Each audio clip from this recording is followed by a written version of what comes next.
Hay cosas que nos sacan una sonrisa. Situaciones divertidas, absurdas, cómicas. Me parece que tiene problemas con el burro de arranque.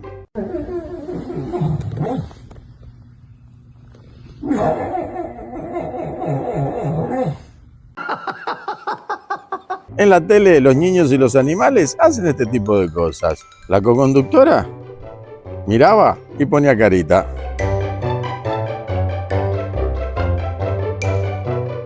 Ay, no.